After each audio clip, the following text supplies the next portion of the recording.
Hello, students. Welcome back. Students, so we had done till here where Herbert and Sargent were conversing that Herbert will not make fun of the monkey's paw. Okay, so here Sargent gives the description that how that monkey's paw looks like. It is dried to a mummy. It is a little paw and it is dried to a mummy. A mummy is, you must have seen it in the photographs. That mummy is, how the body of a mummy looks like. It is covered and it is very thin. So that paw is also a little paw and it is dried. It is thin. Okay. So now Mrs. White has seen it and Herbert give us a look. Morris passes the paw to Mr. White from whom Herbert takes it. Why? It's all dried up. Now, see, Mr. White, Mrs. White, and Herbert are looking at the paw and giving some commentary over it. Like Herbert has said, the paw is all dried up, and Surgeon says, "Yes, I have told it to you." Now, Mrs. White says, "Hark at the wind" means listen to the wind. It's windy outside.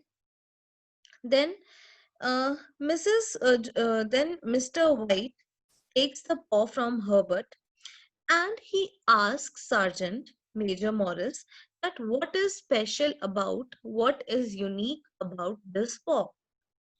Then Sergeant says that is a there has been a spell, uh, there has been a spell made by or put by an Indian fakir on this paw. Okay. Then Mr. White is confused. He says it is not possible that some spell has been put on it. Then, in great alarm, he thrusts the paw back into Morris' hands. Now he gives paw back to Morris. Mr. White gives paw back to Morris, and then after that, there is this whole story related to paw. He tells that the paw had been put by an old Indian fakir. That fakir was a holy man, okay? And then some description is given regarding that fakir that he had sat all doubled up. All doubled up here means he became very old after he was sitting at one place throughout his life and he became doubled means his body bent. Okay. For 15 years he was thinking over some things. Okay.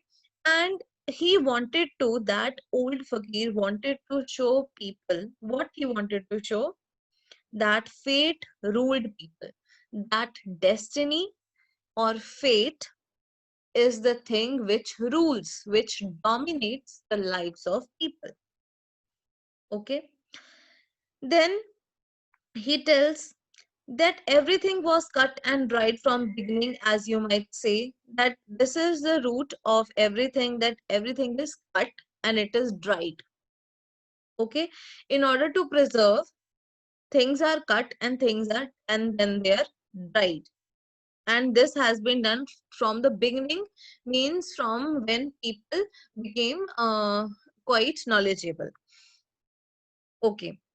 Then uh, yeah, and that if you try to you caught it hot, means if you will not, if anybody will not follow this rule, that it is fate that follows our, that rules our lives, then that person will be caught in the trap and that person has to suffer. After that, he says, so he put a spell on this bit of a paw. And in order to show that fate rules people, he put a spell, he put some mantras on this paw. And then he says it could have been anything. It could have been any other thing except monkey's paw. But whatever came in hand of that old Indian fakir, he put a spell on that. Okay, so the decision to spell a thing, any specific thing, was arbitrary. Okay, then he put a spell on it and made it so that three people, now this is important, students, mark it, this is important. He put a spell on it and then he made it for three people, and those three people could wish three wishes. Okay. Now Mr. White and Mrs. White are quite nervous. Now Sergeant again says, but mark you, though the wishes was granted, those three people, would have cause to wish they hadn't been. See, then he says that those wishes were granted, means those wishes, it is guaranteed that those three wishes will be granted, but those people who would wish cause to who would have cause to wish they hadn't been. It means that something bad might happen to those who would wish or who would ask for something from the poor. Okay. So now Mr. White is quite confused. He is in doubt. But how could the wishes be granted? He is questioning that how it is possible that this poor will grant the wishes.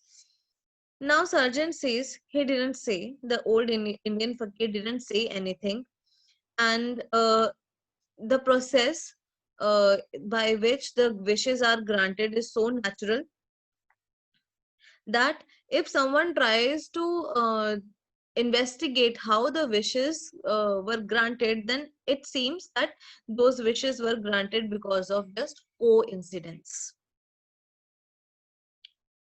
Okay. Then Herbert asks, have you tried it? It means, has Morris uh, tried to ask something from that paw?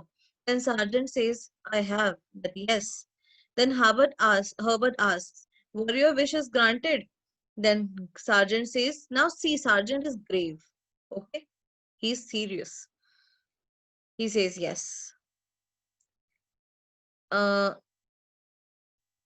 Wait a second. You have had three wishes. Yes, he says yes. Then Mrs. White again asks the same question. Sergeant again says they were granted. Then Mr. White, has anybody else wished? Now Mr. White wants to know whether the three people to which these wishes were any three people have asked the wishes. Now Mr. White has asked this question and Sergeant says yes, there was a first owner and Sergeant Major Morris is the second owner of this pub. So Sergeant says the first owner had his three wishes. He had. And then he says, yes, oh yes, he had his three wishes, all right. I don't know what his first two were.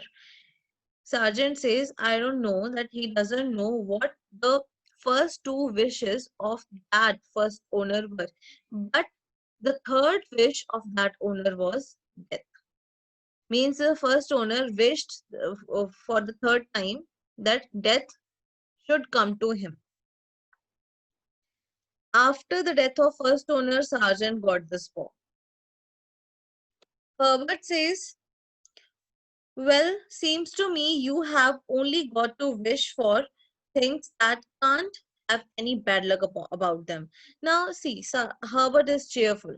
He is not taking anything seriously. And he says that he asks that whether I will wish for something that will not bring bad luck upon me or bad luck upon anybody. If someone wishes, then that person would wish in such a manner that bad luck wouldn't come.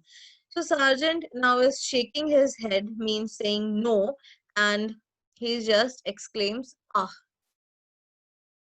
Mr. White now says, Morris, if you have had your three wishes, it's no good to you. Now, what do you keep it for? See, Mr. White is asking a genuine question that you have your three wishes granted, then why are you keeping it with you? You should give it to someone else. Then Sergeant says, fancy, I suppose, that I am attracted towards it. And fancy imagination, my imagination has accused me to keep it with me. Then I did have some idea of selling it. Then he tells them that I had an idea that I previously I thought to sell it, but then he says that no, I don't think I will sell it because it has done a lot mischief, or a lot of bad luck has been brought by this paw. So Sergeant says he will not sell it. And then first reason is this, why he is not selling. Second reason is this, that people don't buy such things. They think it or a kind of fairy tale. Fairy tale, you people must be knowing. Fairy tales includes magics, fairies. Fairies are pari, okay, and angels means, and then it also includes demons and all. So people think of this paw as if it is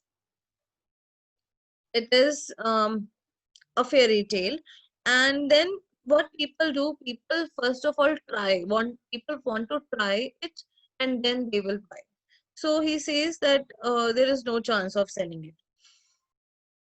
uh, After that, Mrs. White asks, if you could have another three wishes, would you? Now Mrs. White's question is also good. She asks that if you were given any chance to uh, to wish again, would you like to? Now what Sergeant does is he says, I don't know, and then he throws the monkey's paw into fire. And then he says, no, I will not. I will not um I will not wish again.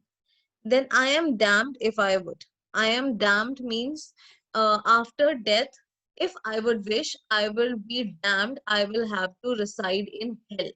Damned means to live in hell. Okay. So he says, if I would wish again, then I will be damned. After my death, I would have to live in hell. Now, Mr. White, he snatches it out of fire, means he brings that uh, monkey's paw from out of fire, and then he asks, what are you doing? Why you have thrown it in the fire? Okay. Now Sergeant says, let it burn. Let the infernal thing burn. See, infernal is also related to hell. Monkey's paw, according to Sergeant Major Morris, is a hellish thing, is a thing of a demon. Okay, so he wants that this paw should be burnt. Mrs. White, she says, let it burn, father. If Morris is so sure that this thing is not a good one, then Mrs. White is supporting Morris, and he says, let it burn. Then here it should be Mr. White, not Mrs. White. Here it should be Mr. White. Mr. White now says, okay, if Morris doesn't want it, then give it to me. I will keep it with me. Now, Morris, I won't. My hands are clear of it. I threw it on the fire. If you keep it, don't blame me. Whatever happens, here, pitch it back again. Now, see, Sergeant is warning the White family that I will not give it to you. My hands are clear of it. that I threw it in the fire. My hands are clear. I am empty-handed. I am safe after throwing it. It means the monkey's paw in the fire. Okay. And he asked them to throw it in the fire again. And now he warns the White family that if you keep it, then no need to blame me. If something bad happens to you, then I will not be responsible. Okay. And then he again says, pitch it back again means throw it in the fire again. All right. Okay. Now, students, Mr. White is stubborn. Stubborn means ziddi. Okay. Then Mr. White says, I'm going to keep it. That whatever happens, this paw will be mine. And he asks his son as well that what do you say about this? Herbert is again laughing. He is not serious because he doesn't know that that paw is a real thing. It can bring bad um bad luck to him. Okay. So now I say keep it if you want to, stuff and nonsense anyhow. Herbert says, okay, if you want, you can keep it with you, but this is stuff and nonsense means unworthy thing, non-important, a thing which is not having any importance. So he says this monkey's paw is uh, not having any importance, so you can keep it with you. Mr. White says, yes, I wonder, I wish.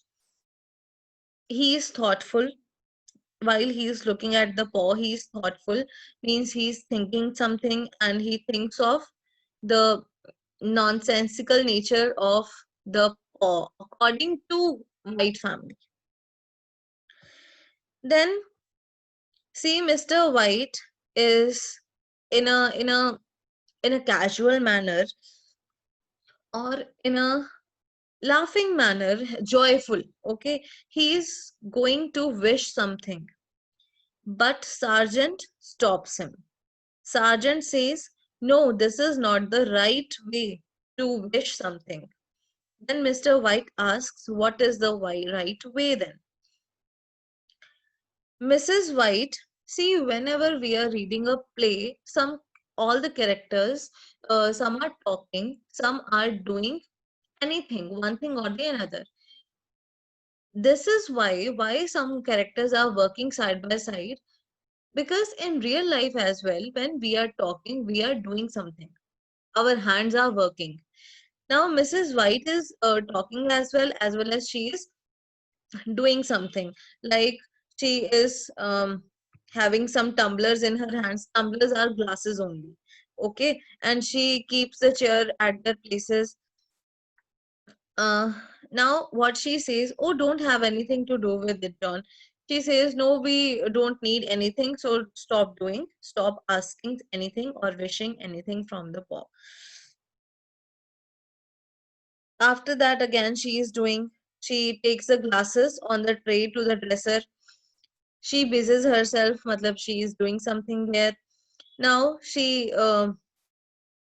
what is she doing? She rinsing the glasses in a bowl of water, means she is cleaning those glasses, and then she wiped them with cloth. She is doing her household work simply. Now, Sergeant is supporting Mrs. White's view that you don't need to wish anything. Again, he is warning. He might go wishing something he didn't mean to. That if you wish casually, your wish will be granted, and then you will have to regret for that. Then these lines, yes, these lines allowed, still allowed. See, this line tells that how the wish has to be asked by the monkey's paw. What is the criteria? So, if a person has to ask for a wish, he will or she will hold the paw in the right hand and then would say his or her wish aloud. Again, he is warning the White family. Now, Mrs. White says that all this, that how the wish, how the process of wishing and the stories that Sergeant has told regarding the monkey's paw, it all seems like Arabian Nights. The Arabian Nights is a book, okay? You must have heard its stories which are related to Aladdin, Sindbad, and others, okay? Then Mrs. White says, sounds like the Arabian Nights. Don't you think you might wish me 4 pails of hands? Now, again, Mrs. White took this all in a joking manner, and then she says, okay, if you want to wish, then wish some more hands for me so that I can do household work more easily. Mr. White is laughing. Right, you are, mother, I wish. Again, they are not taking anything seriously, and he is going to wish some more hands. Sergeant, pulling his arm down, stop it. If you must wish, wish for something sensible. Look here, I can't stand this. Get on my nerves. Where is my coat? Sergeant cannot bear this all. He is not able to tolerate how the White family is wishing. See, Sergeant knows that something bad would happen if the White family would wish for something. Okay, so he is not able to bear it. Get on my nerves means the whole thing, what the White family is doing is annoying him, is irritating him. That is why he says, if you want to wish, wish for something valuable. But he says, then I cannot stand it. I cannot bear when you will wish. So I am going. Where is my coat? Okay, a clove is, search it on Google. It is a place where sofa set is placed, and it is round in shape. Okay, uh, yeah. Then Herbert says to Sergeant that wait, I am coming with you. I have to go to my work. Just in a minute, will you wait for me? Then Sergeant says in this dialogue that I want some fresh air, that I am all exhausted here in the presence of the monkey's paw, and let me go. He says he doesn't want to see when the White family would be wishing. Okay. Then I know, but I have warned you. Then see this line, and wish you will as soon my back's turned. Means you will be happy as my back will turn, or it can mean that you will wish as my back will turn, as I will go. So I am going, I cannot bear you wishing. But then he says, I have warned you, so no one will blame me. No one will blame Sergeant Major Morris if something bad happens to the White family. Okay, so we are doing it till now. Thank you for listening, class. Rest we will do in the next lecture.